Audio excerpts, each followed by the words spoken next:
Okay, we're live, but before we get this party officially started, we must let it breathe and bring on our Facebook kin before we can get going. Welcome in, everybody. It is the Mile High Huddle podcast. I'm your host, Chad Jensen. With me is my fellow football priest. You know him, you love him, Zack Kelberman. Zack, are you ready for Russell Wilson and the Broncos and the richest cat under the sun, Robert Walton, to quote unquote take over the NFL? Because that's what Pat McAfee says fixing to happen. Let's get in the huddle for today's top story. That's No, right. but it's quite the headline that we're talking about. The Broncos getting national positive publicity, and from the Pat McAfee show, kind of friends of the brand, friends of MHH, who've given us a positive pub as well. But yeah, they think like Russell Wilson's swagger and obviously his ability paired with the Broncos coaching can take them over the top in the AFC West. And even Pat McAfee is bringing on guests like Dan Orlovsky, who said that who pointed out Russell Wilson's never had the supporting cast that he has now, nor the coaching, nor the opportunity. So it's a feel-good thing on August 18th, Chad, but I'm still going to hold true to what I say when the Broncos get bad pub, which is it doesn't matter what these people think. Yeah, so all of the hubbub about the cringy Russell Wilson, well, Pat McAfee's eating it up, dude. He loves it. He loves the swag from Russ. But here's the actual quote. He says, it's a whole new Russell Wilson, and he's what?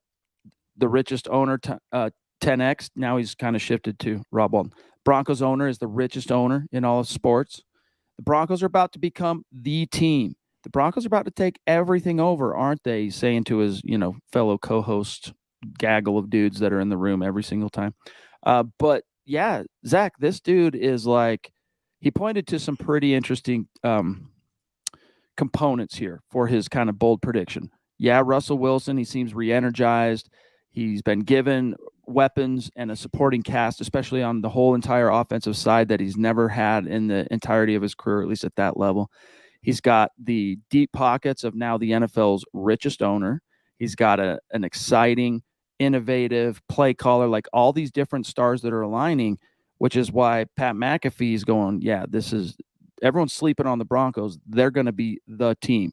The Rob Walton ownership group, the Walton Penners, they're going to eclipse the deep pockets and kind of ownership swagger of like the Jerry Jones of the world. I think he also has eyes and a brain and remembers the fact that Russell Wilson's a damn good quarterback and has been for the last decade. I can't remember another 9-time Pro Bowler, a guy who's been to 2 Super Bowls and won one, getting so much disrespect and slander like Russell Wilson for things that aren't even pertaining to his on-field ability. It's about his personality and his catchphrases and let's ride. All that's kind of overshadowed how good Russell Wilson is and how good he can be with this Broncos team. Looking over his wiki, though, this is kind of a pro to nothing. I never realized Russell never made a first-team All-Pro. He was a one-time second-team All-Pro in 2019, never a first team. So maybe this year. Plum Bob, what's good, bro? He says, let's ride, baby, with a super chat. We do appreciate that, Plum Bob. It's good to see you. One of our longtime super chat superstars in the hizzy. And then also Tyler Wykunis. I always botch your name, dude. Sorry, Tyler. We'll just say Tyler Dub. Appreciate the super chat. He says, I am so excited to see how Montreal Washington plays, Zach. If the preseason game 1 was any indication, he's just getting started.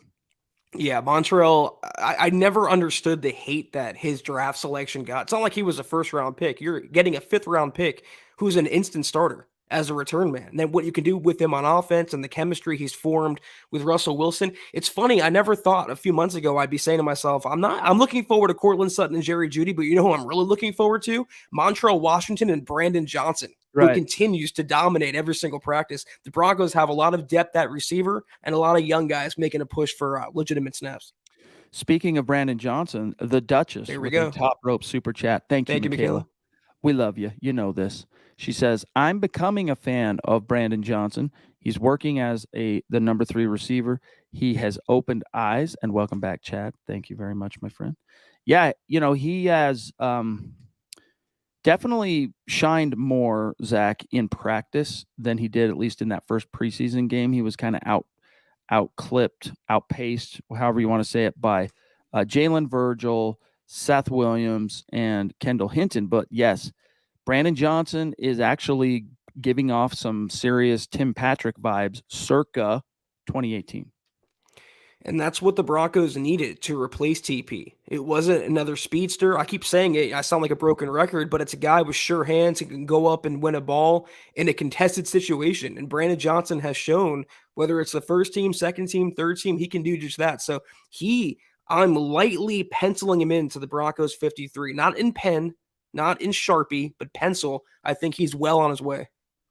Going to grab this very generous super chat from Sam Bam, and then we got a couple matters of business to get to, and then we'll dive right back into the chat and the hot topics that are on y'all's mind. Sam Bam, what's going on, bro? By the way, I haven't forgotten about you. Your order is on the way, so let not your heart be troubled. I'll double check that. Seeing your name just reminded me I need to check to see what the status is on that.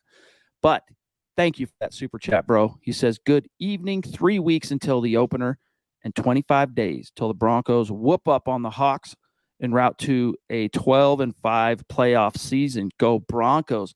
Love it. 12-5 sounds about the average for one Russell Wilson. I mean, seriously, if you go back and look at his 10 seasons in Seattle, Zach and I talked about this today on the Mile High Huddle show on 98.1 FM in Denver. And if you guys are following us on Twitter, you got the links to listen live if you're out of market. But only 2 seasons has this cat not won double digits. It's about average for him to hit 12 wins, Zach. Yeah, don't tell Nate Davis that, who thinks they're going to go 8-9. I don't understand those predictions. 12-5, I think, is not even optimistic. I think it's realistic with the coaching and the quarterback play now and the Broncos schedule.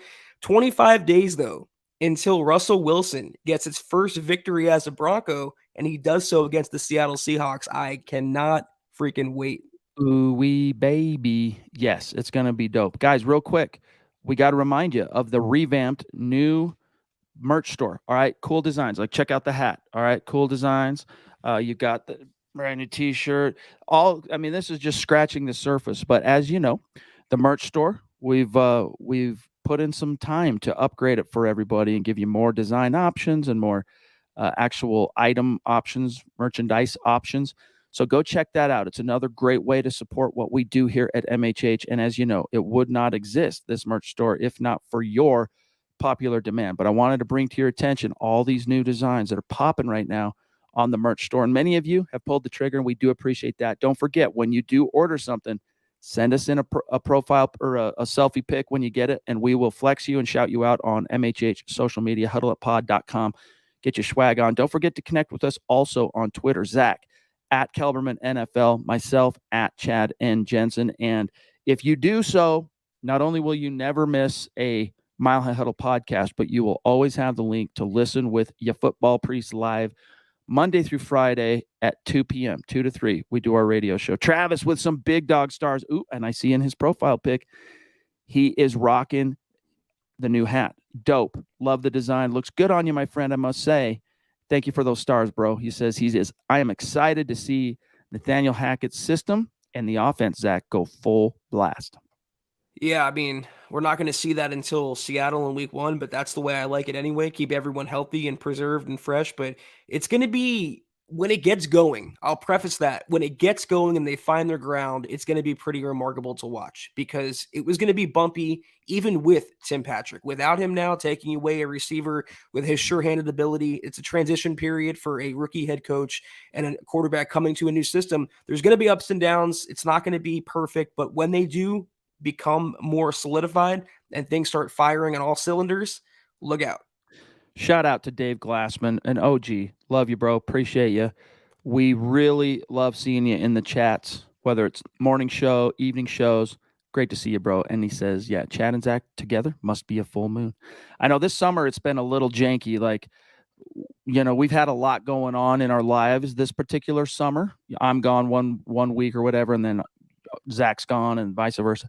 But starting literally tonight, it's going to be an unending duo. We're not gonna be missing anything unless one of us gets sick or something like that. But the missing time thing, it's football season time now. We're stoked to be back in the house. Also, shout out to Clayton, one of our great supporters, in the chat. Clayton Heron, Phil, what's going on, bro? Thank you for the stars. Welcome back. He says, thank you, my friend. I do appreciate that. Good to see you, big dog. Appreciate the support. Um, the Duchess with super chat number 2 tonight. This is why she is the Duchess. Thank you, Michaela. She says, it looks like Seahawks fans want Drew Lock as the starter. Kind of cool to play against him. Chad, did you say you sent a shirt? Yes, there is a shirt on its way to you.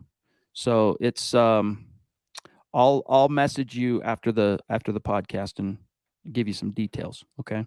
But yes, Zach, Drew Lock looked like he was building up some momentum and then got the coof. And he's not going to be able to play in this preseason game that he was supposed to start. Kind of like how last year Drew started the first one, Teddy the second one. Am I getting that right? Yeah. Well, he's not getting to start at least this one. So that's kind of a bummer. I don't want to think about last year. And you'll have to forgive me, Chad. We do the radio show, everything's kind of running together. I haven't realized we haven't potted together in like a week now. Scott and I did the last 2 shows. So something I will say to this point is Drew Lock, man, cannot catch a break.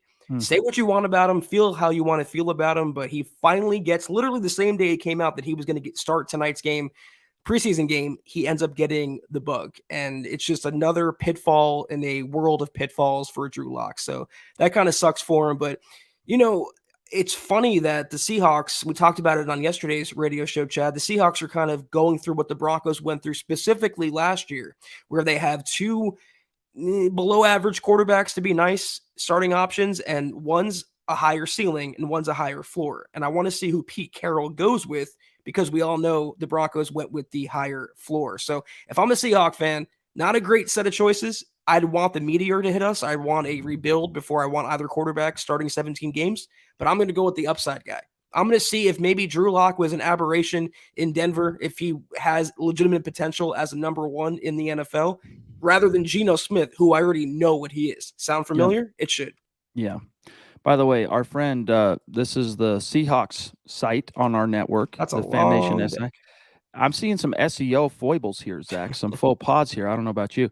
But yes, the headline, bad luck, poor timing, thwarts Drew Lock's bid to win Seahawks quarterback competition. And it's unfortunate. Now, it doesn't mean it's in the books. It's not over quite yet. But he definitely looked better in preseason game 1, Drew, than Geno Smith. Now, that's not saying a lot because, again, Geno, you talk about a known quantity.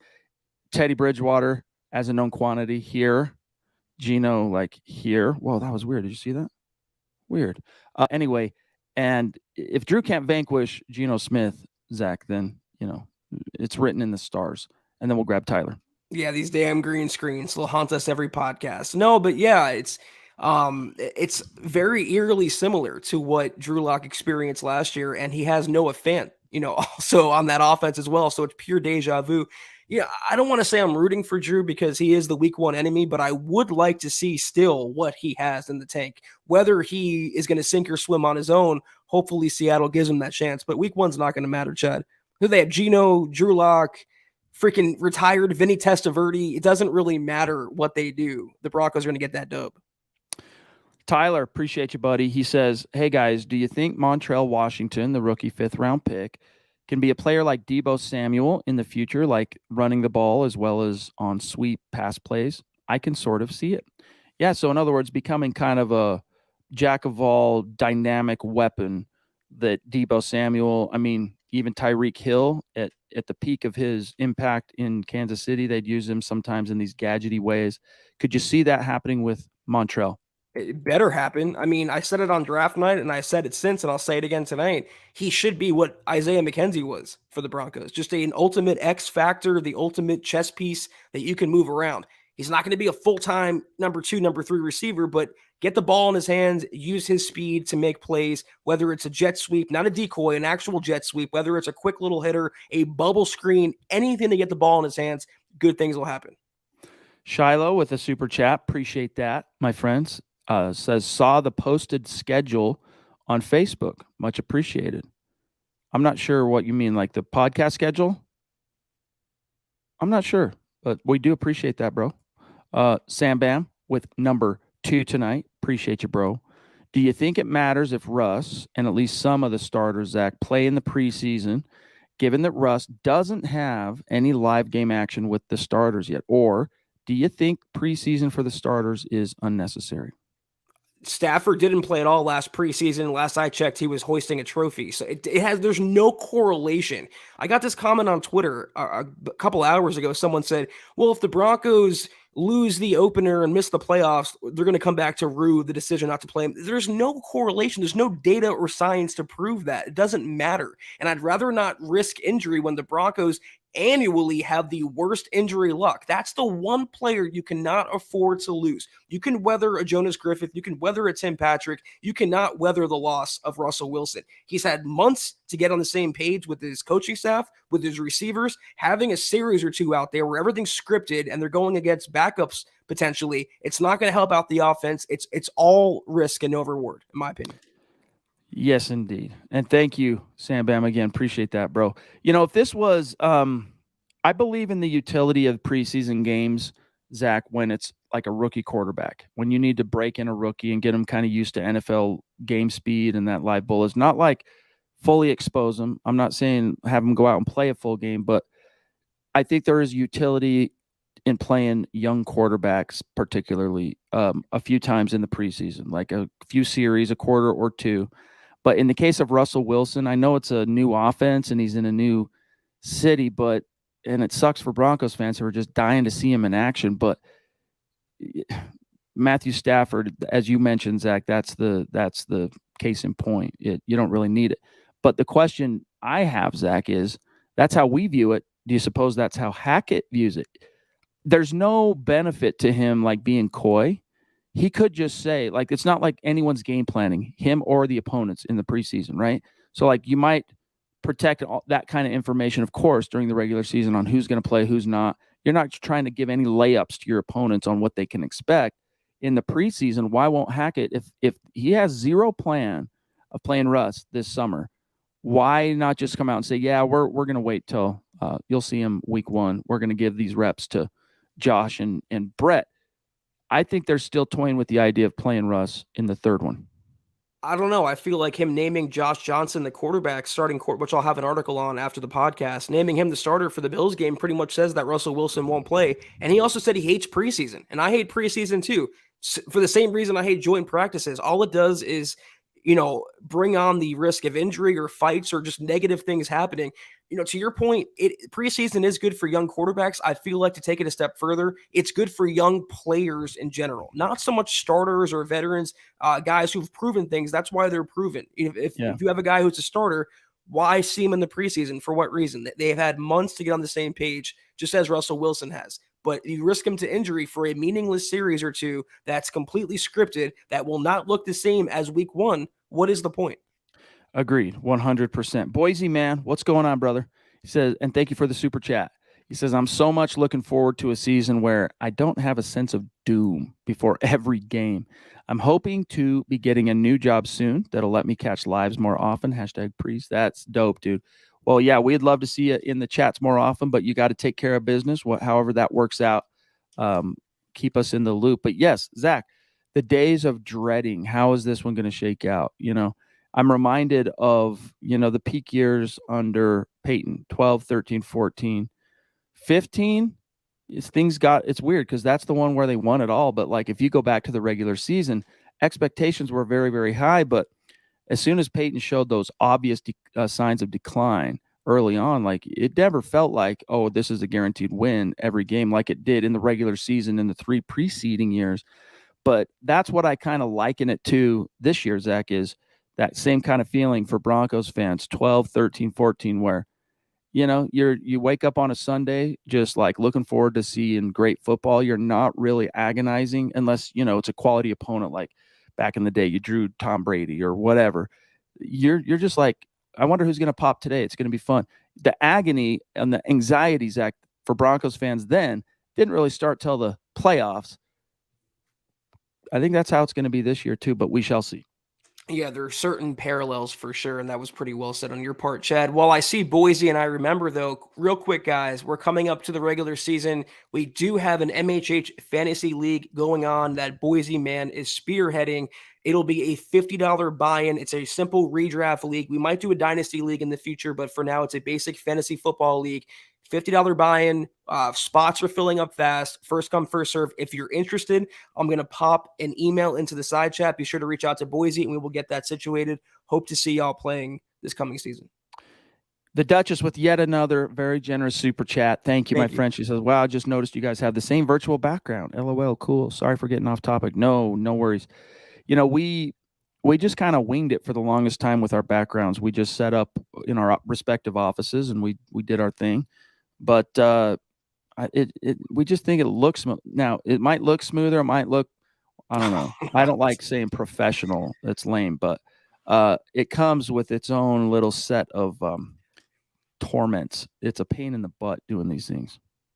Not the pods, but the green screen. Well, Chad, you made the smart move. You painted your wall green. I bought this. I wish y'all could see it. It's literally the biggest green screen y'all have ever seen. It's like an IMAX theater in my office behind me. I can't even move. I can't get around. It's just this giant thing, but it seems to be working. So hopefully it looks good for you, you viewers as well. Yeah, I took Scott's advice. He's like, dude, just paint the wall.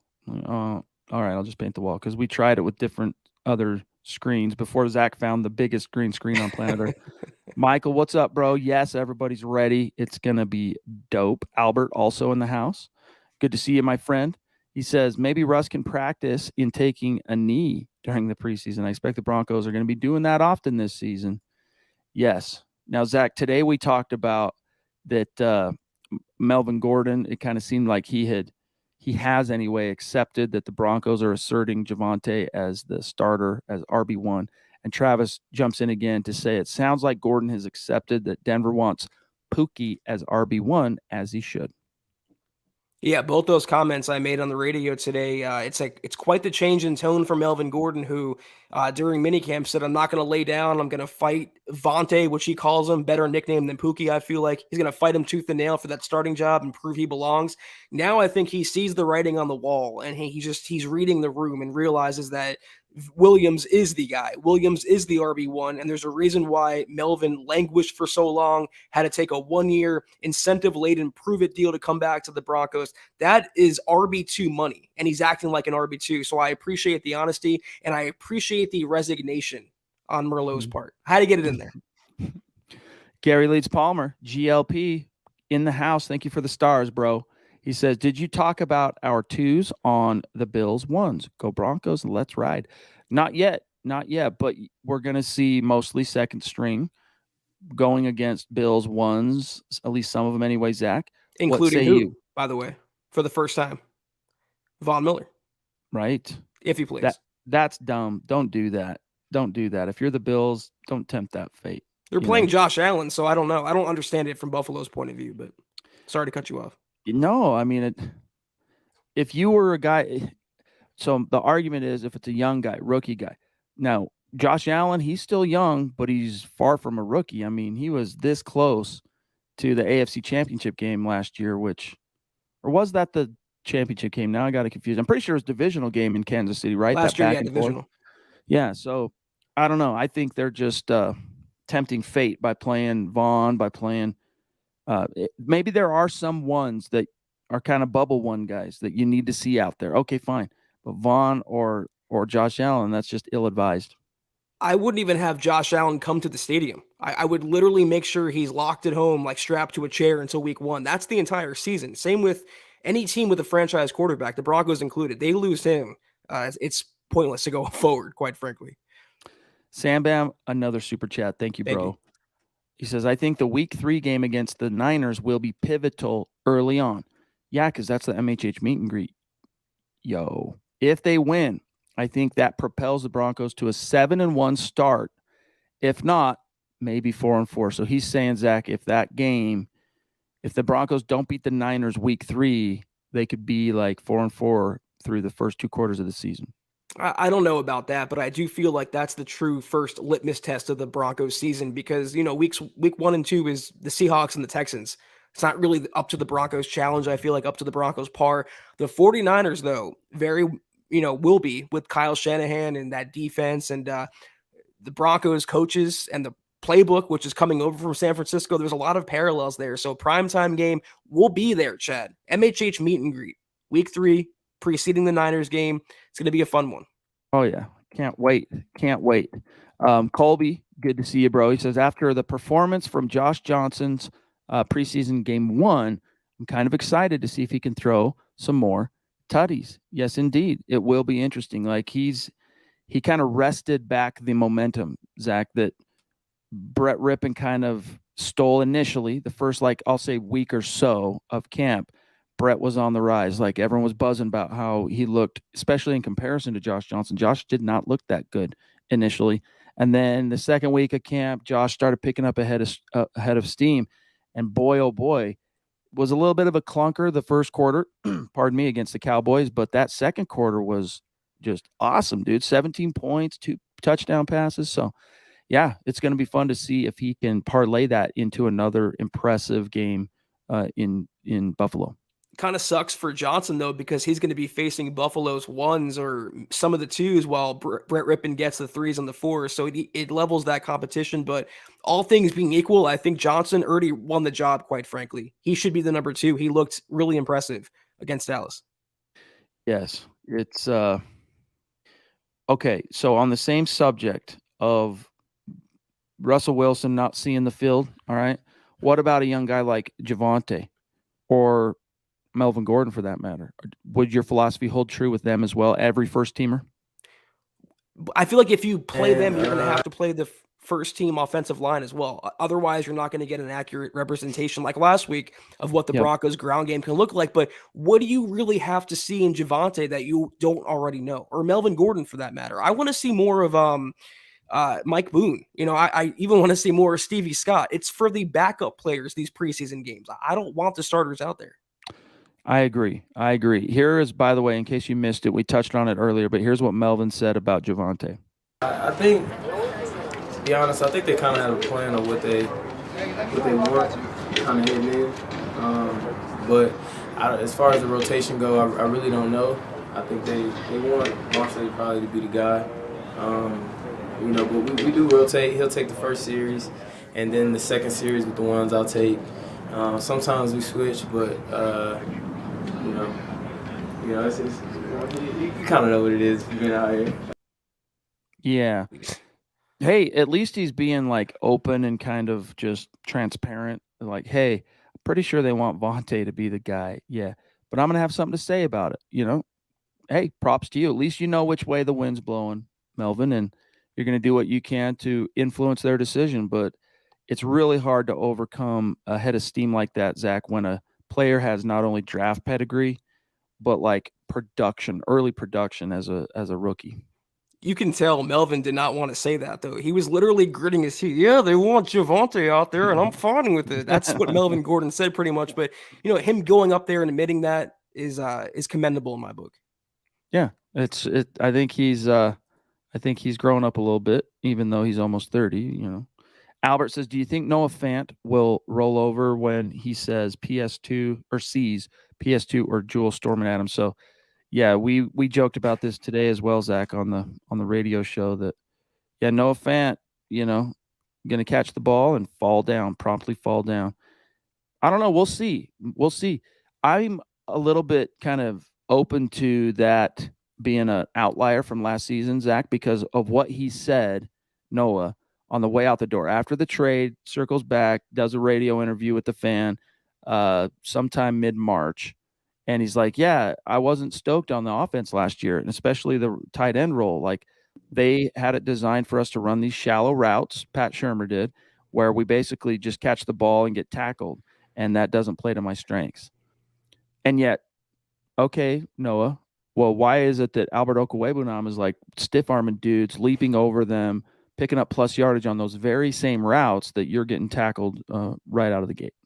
Yeah, we like to clown on Noah Fant, 3 yards on a cloud of dust, that, the turf monster's best friend, whatever. But there was still high upside in him. He was a first round pick for a reason, and I just feel bad for the circumstances that he was stuck with last year. Terrible offensive scheme, terrible quarterback play. He lost his mom, which contributed to that as well. Just a tough season. I hope, except in week 1, that Noah Fant kind of shows out in Seattle. Owie frickin' day in the frickin' house. What's going on, brother? Appreciate the stars as always, my friend. He says, "What's up, fellas?" And then we got Mac Dog.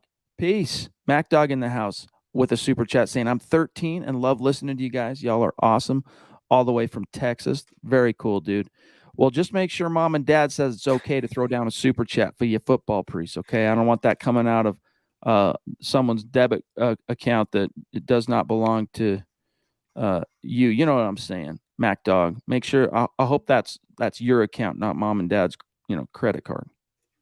We're expanding our demographic one podcast at a time. Nice to have you, Mad Dog. Mac Dog, excuse me. But Mac Dog, dude, 13, love it. Appreciate you being here, my friend, and thanks for making yourself known. All right, keep coming in the chat, and when you got topics, he says, nope, out of mine. His account, Mac Dog got those stacks. Aha, Living large, dude. This is good. It's very nice to see you, buddy. Jetty Splash jumping in with a super chat. With Appreciate that, bro. Thank you. Yeah, Jetty Splash making a splash, like Flash Gordon. Do you remember that movie, Flash Gordon? Or is that that was before my time, but it was still like something that was on when I was a kid. To me, that's Melvin's Twitter handle, not a movie. So. Scott, you remember the Flash Gordon movie, dude? Legendary, bro. I loved that when I was a little kid. My mom had it on VHS. We'd watch it. I loved that. They need to redo it. They need to do it like legit modern Hollywood style. They're remaking everything else, including like Addams Family. Let's get some Jets starting quarterback Flash Gordon in the house, dude. You should know it because he was. It's from Ted, right? Well, yeah. That's where I know the name from. You said Jets starting quarterback, so it just rung a bell. Yes. And so the actor that is Flash Gordon in Ted, right? That was the real actor that played Flash Gordon in the movie that they idolize in Ted. It's a great movie, dude. I love the old one, and I love Ted 1. Ted 2, kind of missed me on that one, but all right. So Phil, appreciate you, bro. Appreciate you. It's good to see you as it always is. Number 2 throwing down tonight. Zach, what do you make of Derek Wolf's incendiary comments? I mean, you want to talk about... He said Vic Fangio was trying to kill the team. Nuke from orbit. Oh, man. That was pretty brutal. I'll pull up the exact quotes here, but Derek Wolf, Zach, for those who missed it, made it quite clear how he felt about Vic Fangio's and his training camp routines. Yeah, he said Vic Fangio doesn't believe in science or whatever it was, data, and he said it's my way or the highway, and we're going to work you until you're calloused. And Derek Wolf, I don't know if he was exaggerating or if it was hyperbole, but he said Vic Fangio tried to kill us. So I thought that was a pretty worthwhile admission on his part. Yeah, so he appeared on the That's Good Broncos YouTube channel podcast with Brandon and Will Keys, and here's what he said, quote, full quote, "In 2019, I was feeling really good and was having a great season regardless of the kind of stuff Vic Fangio was putting us through as far as practice goes. He was trying to kill us in practice." And then he goes on to say, "I remember the first thing he said to us was like, 'I don't believe in science.' And I was like, 'What? I don't believe in science. We're going to work and get calloused.' And I was like, 'Oh, great. Here we go. He's going to try and kill us.' I remember San Francisco came to practice with us, and they thought that Vic, had double sent the script because there was so much stuff on it. And they were like, 'We're not doing all this stuff.' He didn't believe in working That's smarter." For sure. So he says Fangio literally told him, "I don't believe in science," and then goes on to say he didn't believe in working smarter. So quite brutal in his takedown. Holy smokes of Vic Fangio. Wow. What's not brutal is Dale's generosity. Wow. Speechless. Thank you so much. Good to see you, bro. Thank you so much. You mean a lot to us. You know this. Great friend. Not just a supporter, not just a Mount Rushmore Super Chat superstar, but a very good friend. That's right. Dale says, if we always sit the starters during preseason, not only do we reach game 1 healthy, but these guys playing have a great opportunity to learn and stand out. Preferably guys that may not make the cut anyway, make themselves valuable enough to be tradable to a desperate team like Detroit. Dale, seriously, dude, that is so so generous of you. We're going to break down the topic here, of course, but I just want you to know how much we love you. We appreciate that, dude. Helps keep the lights on here. Yeah, and I think Dale is talking about last year when Trinity Benson became a preseason star and the Broncos flipped him for a draft pick. And that's something that Scott and I talk about a lot that could maybe happen with Kendall Hinton if he continues to perform well in preseason and the Broncos decide not to keep him. They keep maybe Brandon Johnson or Tyree Cleveland, Seth Williams. I could see him doing that. But yeah, Dale, I'm right there with you. You have your starters in place for a reason. They're established. You have a lot of competitions, though, including at quarterback, backup quarterback, that you want to see in your younger or unproven players. That's what preseason is for me. Give me more of Damari Mathis than Patrick Surtain. Put it that way. Yeah, absolutely. That's why it was one thing that I actually shared an outlook on, generally speaking, with Vic Fangio while we're still on the subject, and that is the utility of the preseason. Now, I was all for like reimagining the preseason and like coming up with, all right, what's the most efficient way to do it, most beneficial way to do it, and paring it down to 3, fine. But I think it's great for this exact purpose that you bring up here, Dale, is it gives the young players and even bubble guys, right? Guys trying to crack a roster, and if not this roster, like put on enough tape to maybe catch on somewhere else. It's indispensable in that regard. And, I can think of a lot of players whose legend kind of started and grew thanks to how they performed in the preseason, including Swag Kelly, who was this close to becoming this team's starting quarterback based on what he did in the preseason before he went and like broke and entered into a house on Halloween. And we all know that story. But anyway, love you, bro.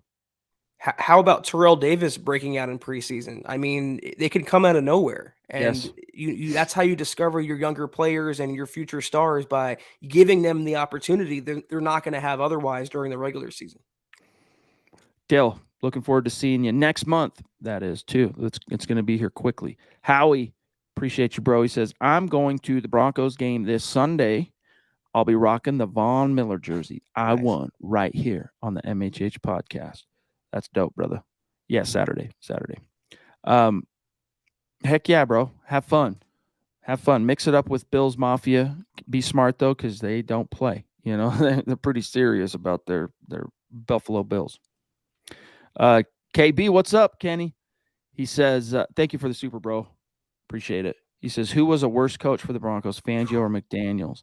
I don't think there's any question. Like, I get why it becomes a fun topic, but like McDaniels was so bad for this team in terms of like, he got busted cheating, he traded away the team's first round quarterback 3 years removed who had just made a Pro Bowl and was building up some momentum. And like, there was just so many faux pas.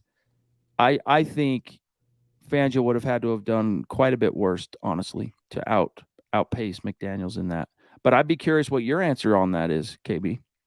Yeah, I think the no-brainer choice is Josh McDaniels. I think that tenure was arguably the worst head coaching tenure in NFL history, or up there. The better question is, who was worse, Vic Fangio or Vance Joseph? And I'm giving that to Vic, honestly. Yeah, I would say that too, especially, there's a lot of ways you can measure that, but squandering I guess VJ squandered a high round quarterback too, so they're about sixes there. But Vic, it just didn't seem like he was very good for the soul of this team. He know it all, my way or the highway. VJ seemed like he actually cared about his guys and was just in over his head. Like he was just 5 years too early from when he should have been plucked to be a head coach. But you know what? If he ever gets another second go round, VJ might be one of those guys that goes on to prove that he learned something from his failures and becomes a decent head coach someday. That's what happened with Mike Shanahan. Took Mike Shanahan 2 go-arounds to be a successful head coach, and then we'll grab Travis. Belichick, too. He was a flame-out in Cleveland. No one really remembers that. But I feel like VJ, he would at least know Paxton and Trevor Simeon's birthdays. He's not going to – he wasn't so blatantly against one or the other. I just feel like Vic Fangio was so biased, and he was so stubborn and stuck in his ways. That was more toxic for the franchise than VJ being kind of new and naive. Well, and I love it, too, that, one thing about VJ is like when there needed to be accountability and someone needed to pay.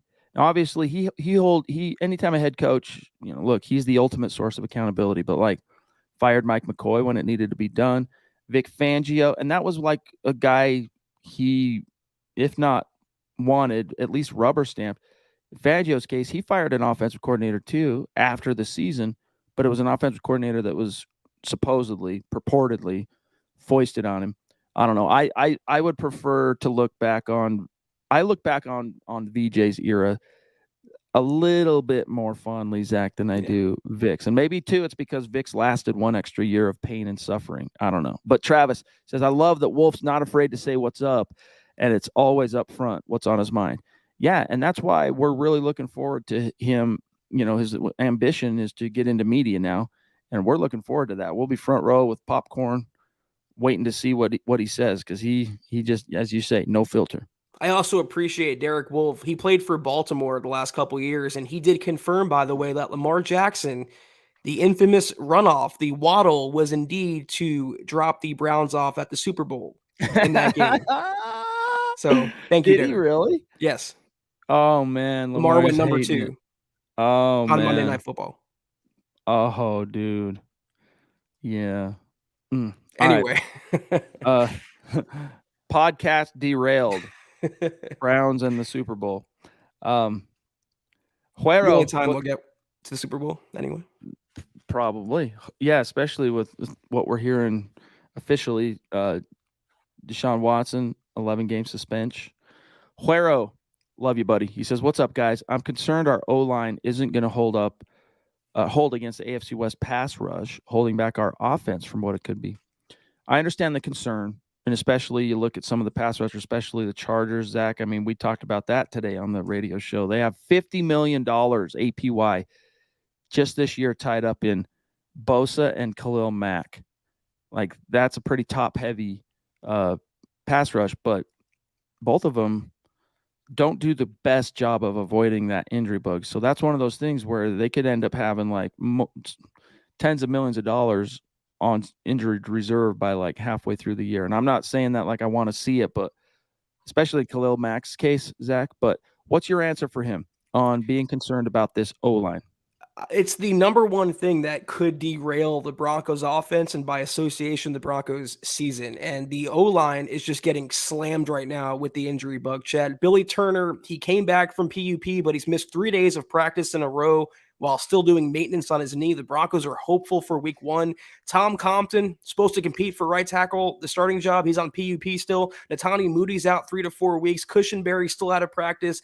Wattenberg came back to practice today, but that offensive line, specifically at right tackle, who's going to play there? If they're really debating Cameron Fleming versus Calvin Anderson, that's a major problem to me. And the one mistake that George Payton has made in his brief tenure is the same mistake that Elway made during his tenure, was ignoring, for whatever reason, the right tackle position. Use a high round draft pick, for the love of God, and stop relying on these holdovers. I can't take it.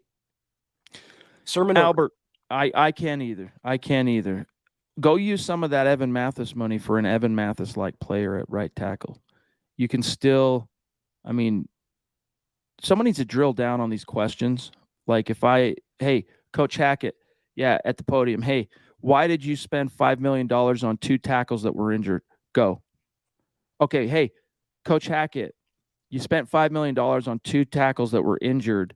One of them came back off PUP and then promptly missed 3 days of practice, whatever. Can you give us a timeline on the other guy and the severity of that back injury? No one does it, though, because they want to – everyone's like, well, that's neither here nor there. I just – Albert Knoppers, you're a stud, dude. Look at his poster on the wall. He's got his MHH sticker. We're going to see him in about a month. We're looking forward to it. He says, we have a player now that reminds me of Wolf. Play style wise, he should start wearing 95, and his name is Henningsen. Yeah, dude. If Matt Henningsen, you know what? McTelvin Ajim, if I'm not mistaken, that's 95 right now, right? 95. So if he does get forced off the roster, it's probably going to be because of Matt Henningsen, and then Matt Henningsen can go ahead and inherit that 95 jersey. Hit that again, Chad. Give me one more. What? Henningsen. Henningsen? That's perfect. Henningsen. The ultimate villain on that defensive, on the dark side. of the Oh, defensive yes. line. So The yeah, he dark reminds side. Sorry. he reminds me of Derek Wolfe too. Just his whole his play style. You know, he's not a pure edge rusher. He's not a pure run stuffer. He can do both, and he has kind of like the stature, the imposing stature of him. I don't know that he has the mouthpiece of Derek Wolfe, but I can see the similarities for sure. Another great draft pick, I feel like.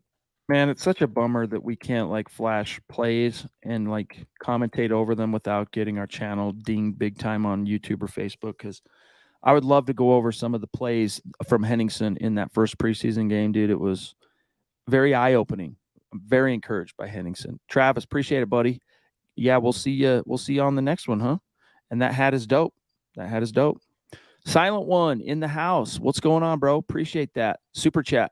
So sorry if you guys already covered it, but wondering what your thoughts are on the Aqib Talib news. The media is strangely silent, Zach. Is this about that old storyline about the? Well, what do you know about this? It's his brother murdered someone on a football field. I mean, Right. what a tragic, senseless crime that apparently, reportedly, Aqib Talib started by inciting some sort of argument that his brother ended with a firearm. The media is silent on it. There's a reason why. I'm not going to get into it. Those who know, but it's a tragic story. I feel so bad for the family of the victim. Yeah, and it's important to note though, if even it's one thing for a guy to get in a fight, all right, or start a fight or whatever. It's another thing to pull a trigger and take someone's life, Right. and that's not something Aqib Talib. That second thing, he did not do that. So let's not get that twisted. Is it? I hate it. I hate what happened and someone lost their life, and it's unfortunate and it's bunk, but he did not do that. So just keep that in mind.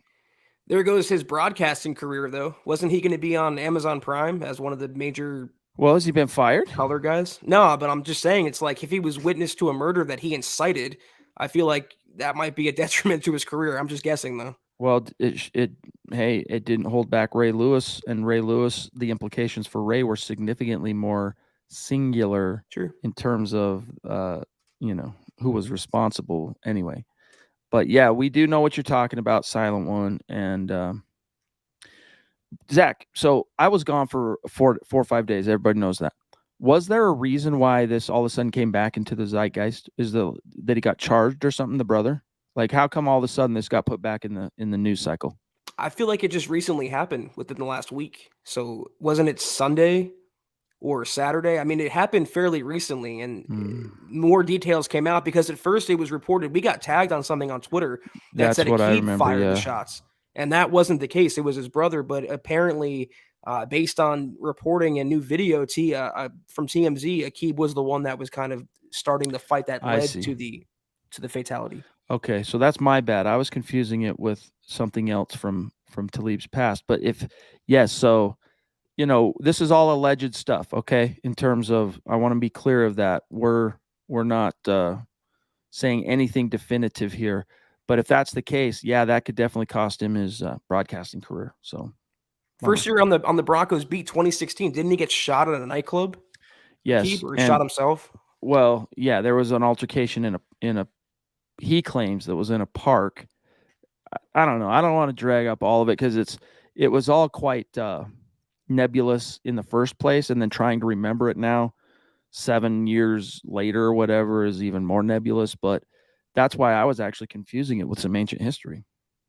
Yeah, they have a sordid past, the brothers. So I hope justice is served, and I hope that peace and comfort can come to the victim's family. It's just absolutely tragic. All right, well, guys, this has been a very, very fun conversation. We love and appreciate each one of you, but we're going to dip on out of here. Yeah, on that note, be sure to follow us on Twitter at HuddleUpPod. We're going to have to change that eventually because it's going to trick me up. I'm still not But going to. You know what else? Scott reminded me of? We've got an updated, for those listening on demand, there's going to be an updated intro, musical intro for the podcast that'll be coming very, very soon. Nice. So we'll get that taken care of. In the meantime, though, follow us on Twitter at Mile High Huddle. You can follow Chad at Chad and Jensen, myself at Kelberman NFL, and Scott at Scout Kennedy. If you guys want some merch like you see Chad wearing, go to huddleuppod.com and get that merch. Check it out. All new store, all new inventory. I promise you, as you see Chad modeling, it is very, very good and very worthwhile. And if you haven't, go to Huddle Up, Facebook.com/MyHuddlePod. See, I'm telling you, until we change that, it's going to keep happening. Be sure to like that page and follow that page. Guys, if you haven't, go to Apple Podcasts and leave your football priest a five-star review for a chance to win some of that merch each and every single month. But if you can't do those things, please, as you see ticking below you, subscribe, like, and share this video and every video you see on the Mile High Huddle channel. It really helps us grow and reach more Broncos fans just like y'all. Yeah, guys, we have been a little bit more cognizant of asking you guys to make sure you like the video, and you guys have answered in a big bad way. But please help us keep that going. It's just a small little thing, but it helps us a lot. Okay, so even if you're only in here 2 minutes and maybe you disagreed with every single take from myself or Zach, but if you respect the effort at the very least, give us a like before you dip on out. Shout out to these great supporters on Facebook tonight. Travis Weber throwing down with authority. Appreciate you, bro. Phil McLaughlin, GLP, Andrew Lampy, Howie freaking Day, and Colby C. Collier, and then our great super chat superstars, Dale, the Duchess, Plum Bob, Tyler, Sam Bam, bro, Shiloh, Boise Man. Don't forget to email Boise Man if you want in on the MHH fantasy football. The link is in the chat right now. Mac Dog, our 13-year-old homie. Good to see you, buddy. Jetty Splash, KB, MHH Emeritus, Juero Vidal, and Silent One. Much love and respect. Yeah, we're off until Sunday night, guys. We're on the radio tomorrow, 98.1 FM, 2 p.m. Mountain to 3 p.m. Mountain, or milehighsports.com. Be sure to check out, what is tomorrow night? Would that be Dove Valley Deep Divers podcast? We're back on Sunday night. I popped the email in the side chat once again. I saw Chase Wellner ask, do I email this email? Yes. Shoot that email. An email. I couldn't make it any more confusing. And reach out to Boise Man and let them know you want in. Again, the $50 buy-in, 14-team league draft coming up soon. But have a great weekend, guys. Take care. Enjoy the game Saturday. And as always, go Broncos.